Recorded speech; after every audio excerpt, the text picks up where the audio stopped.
संदेश जी पंजाब से। राधे राधे। राधे राधे महाराज जी। महाराज जी आपके चरणों में कोटि कोटि प्रणाम। महाराज जी चिंतन को अड़िग प्रभु से जोड़ने के लिए क्या करना चाहिए या सिर्फ ये कृपा से ही संभव है? नहीं, इसके लिए सात्विक आहार, सात्विक दर्शन, सात्विक भाषण, सात्विक श्रवण ये अनिवार्य है। जैसे हमारा भोजन है वो सात्विक होना चाहिए, तनिक भी अपवित्रता नहीं होनी चाहिए, तब हमारा चिंतन भगवान से जुड़ेगा। पेय पदार्थ सात्विक होना चाहिए। हमारा दर्शन जैसे मोबाइल में है या बाहर है सात्विक होना चाहिए। अगर हम गंदा दर्शन करते हैं मोबाइल में या बाहर गंदा भाव रखते हैं फिर भजन नहीं होने वाला।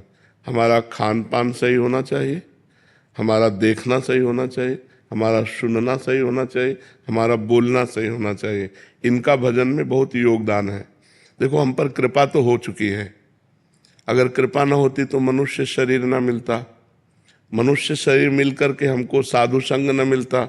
अब मोहि भा भरोसा हनुमंता, बिनु हरि कृपा मिले नहीं संता।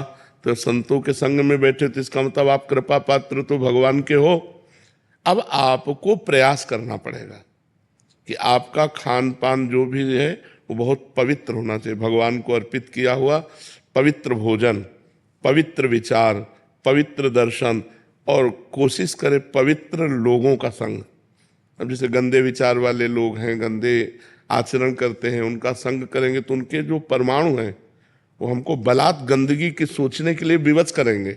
गंदी क्रियाओं का हमारे अंदर चिंतन होने लगेगा, गंदी बातें हमें अच्छी लगने लगेंगी। कुसंग और सत्संग अपना प्रभाव रखता है, कुसंग अपना प्रभाव रखता है, सत्संग अपना प्रभाव रखता है। तो हमें सत्संग करना है, सही बातें बोलना है, सही बातें सुनना है, सही बातें देखना है, पवित्र भोजन पाना है और प्रयास करना है कि भगवान का बार बार नाम जप हो। फिर आप देखो आपकी उन्नति हो जाएगी अध्यात्म में। अब गंदा भोजन, गंदे विचार, गंदा दृश्य जो मन आया और टीवी में देख लिया, मोबाइल में देख लिया, वो चिंतन हमारे अंदर जैसे सीसी कैमरा होता है ना, वो सब कवर करता रहता है, बिना खींचे खींच जाता है। ऐसे ही मन में भगवान की तरफ से सीसी कैमरा है, वो जो देखता है, जो सुनता है, जो बोलता है वही सब खींच लेता है। और जब आप भजन में बैठोगे तो वही सब दिखाएगा आपको। तो लगता है यार भजन के पहले तो इतना गंदी बात नहीं आती थी, जब हम भजन करने लगे तो कितनी गंदी बात आती। तो हमको अपने सीसी कैमरे के सामने गंदी बातें नहीं लानी, गंदे दृश्य नहीं सोचना, गंदी क्रियाएं नहीं करना, तब भजन मार्ग बड़ा पवित्र मार्ग है। देखो आपका शरीर पवित्र, आपका वस्त्र पवित्र, आपके विचार पवित्र, तो परम पवित्र भगवान का भजन बनेगा। ऐसे भजन में कहाँ फिर रुचि हो पाएगी। पापवंत कर सहज स्वभाव, भजन मूर्ति भाव न काऊ। मनुष्य जीवन मिला है ऊंचाई पर चढ़ने के लिए, क्योंकि 83,99,999 योनियों में सबसे ऊंचाई पर है, टॉप पे ये मनुष्य देह। अब अगर यहाँ से गिरे तो सुअर, कुत्ता, नाली के कीड़ा, भूत प्रेत क्या बनना पड़ेगा कुछ पता नहीं। तो इससे ऊपर उठना है, इससे ऊपर उठना भगवान की प्राप्ति करना, या हमारा फिर जन्म हो और परम पवित्र भारत देश में ही हो और हम भगवान का भजन करें, हम अपने राष्ट्र की सेवा करें, कोई ऐसा पद मिले जिससे निर्विकार होकर, प्रलोभन भय छोड़कर हम समाज की सेवा करें, भगवान का नाम जप करें। अब इससे नीचे न गिरे, सुअर कुत्ता न बने, नाली के कीड़ा न बनना पड़े, हमको ऐसे योनियों में न जाना पड़े। इसलिए नाम जप अनिवार्य है, इसलिए परोपकार अनिवार्य है। और ये नाम जप परोपकार तभी हो सकता है जब आपकी बुद्धि शुद्ध होगी। तो बुद्धि शुद्ध होने के लिए भोजन शुद्ध, जैसा खाओ अन्न वैसा बने मन, जैसे पियो पानी वैसी बने वाणी। अब पिए शराब, खाए मांस, गंदे आचरण करे और सोचे कि अध्यात्म में हम चल लेंगे, कदापि नहीं। जो पह दुष्ट हृदय सोई होई, मोरे सन्मुख आओ किसे।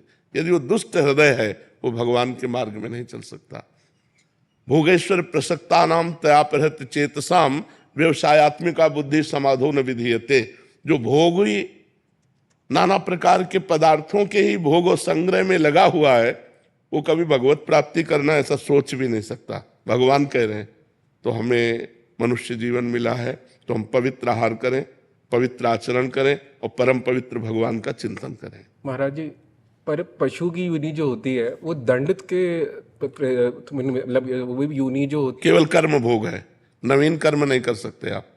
जो आपका प्रारब्ध भोग है उसे वही भोगना होगा, इसके आगे नहीं। तो बट वो जो पशु होते हैं वो दंड ऐसा तो नहीं होता उनको कोई पिछले जन्म में कोई दंड मिला हो और इस वजह से वो इस बार पशु बने? तो दंड तो हर योनि दंड ही तो है।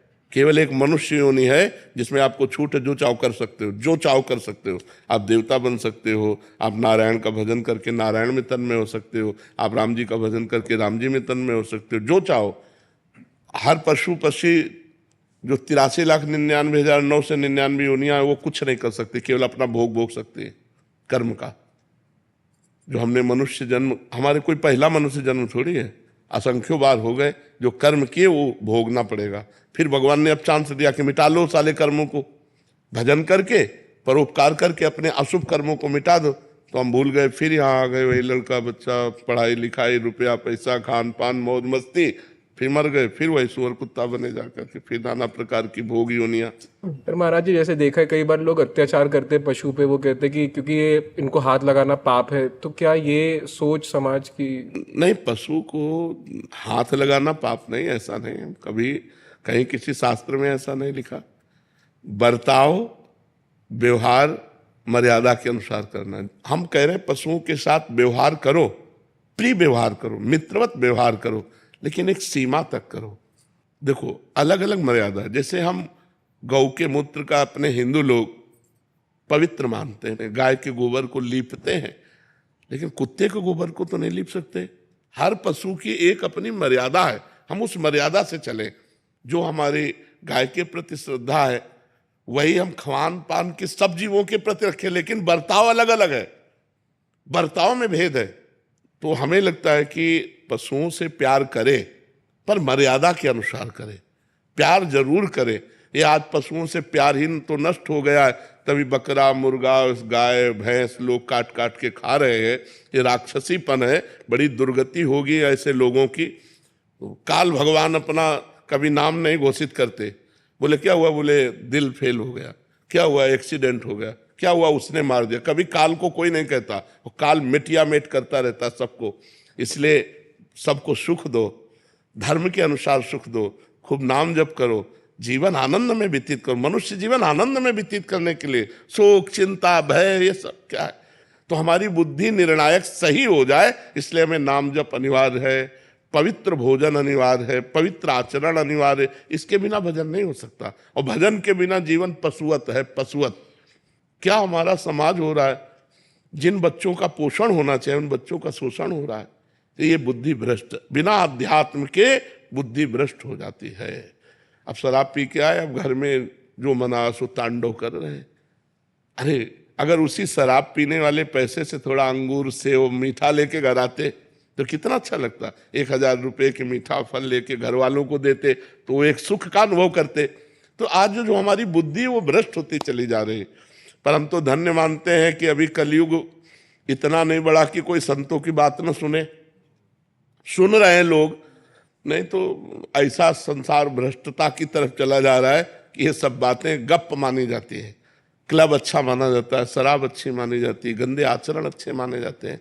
अब देखो कितना अपने समाज में व्यभिचार फैल रहा है। पहले ये था ही नहीं, गर्लफ्रेंड बॉयफ्रेंड था ही नहीं।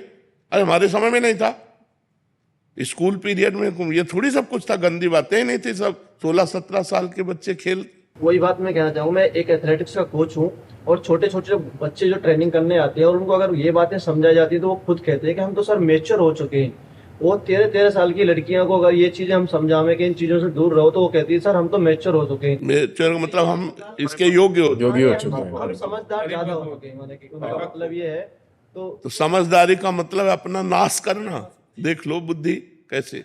समझदार तो वो है कि हम दोस्त बनाए, दोस्त को पहचाने। दोस्त कौन है?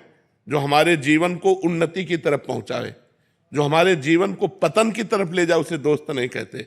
सुपथ मार्ग में चलाने वाला कुपंथ से हटाकर जो उन्नति की तरफ बढ़ाए उसे दोस्त कहते। कुपथ निवार सुपंथ चलावा।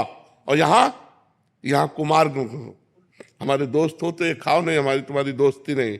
हाँ